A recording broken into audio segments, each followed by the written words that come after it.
came today because last night I had a dream about this place. I was in this house, but it was late at night. I went into Dalton's room.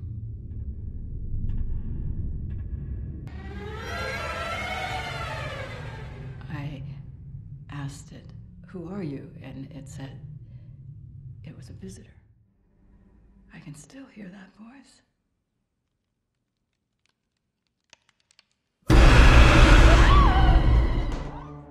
Hey guys, what's happening?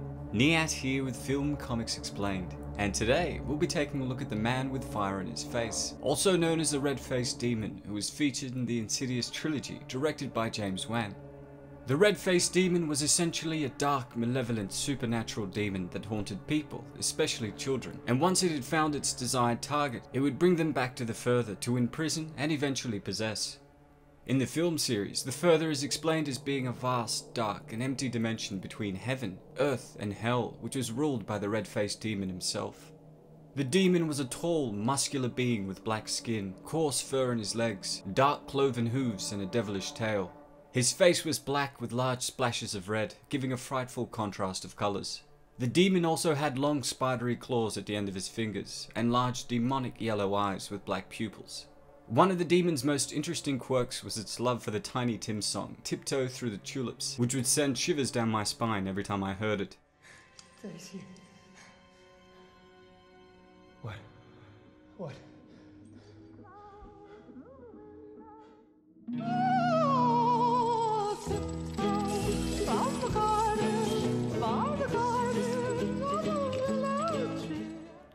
Though the demon never speaks in the film, it is capable of doing so, with Dalton's grandmother Lorraine mentioning that she had spoken to it in a dream. When she asked who it was, it responded by saying it was a visitor, and when she asked it what it wanted, it stood beside Dalton and pointed towards him. Malevolent and ruthless to the core, the cruel demon would do all it could to acquire the souls of children. The demon would initially bring them to its lair in the Further, where it would begin to physically and psychologically hurt them, while it played with its marionettes and sharpened its nails. It would use all of its supernatural powers at its disposal to achieve its goal, including superhuman strength, speed, the powers of telekinesis and teleportation, as well as the ultimate power of possession. The corrupt demon would use all of these gifts to lure children into the Further, where they would eventually lose connection with their bodies in the real world, facilitating its possession of them.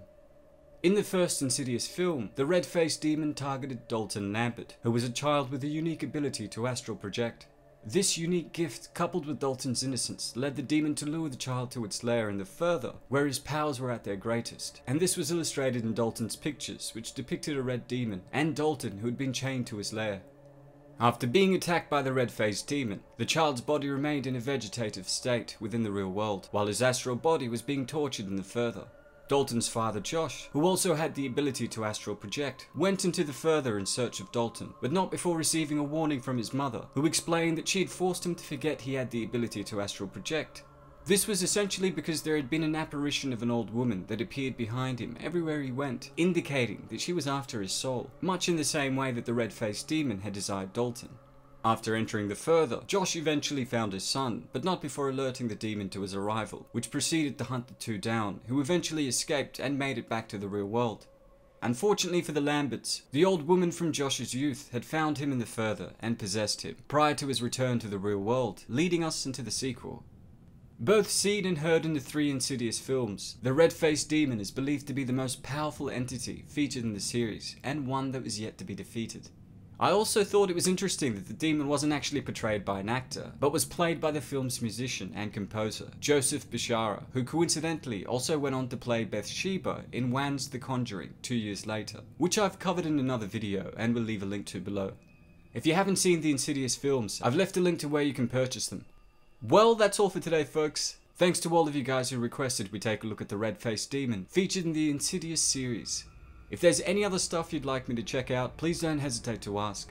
As always, it's been a pleasure. Niyat here with Film Comics Explained. Thanks for stopping by. I'm Josh. I knew that. You've grown since I last saw you. Since you last saw me? Your mother and I have been friends a long time.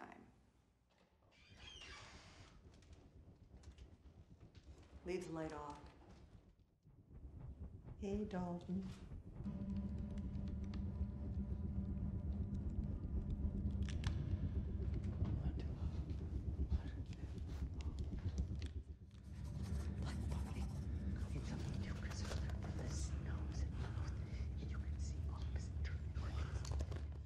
What do you mean?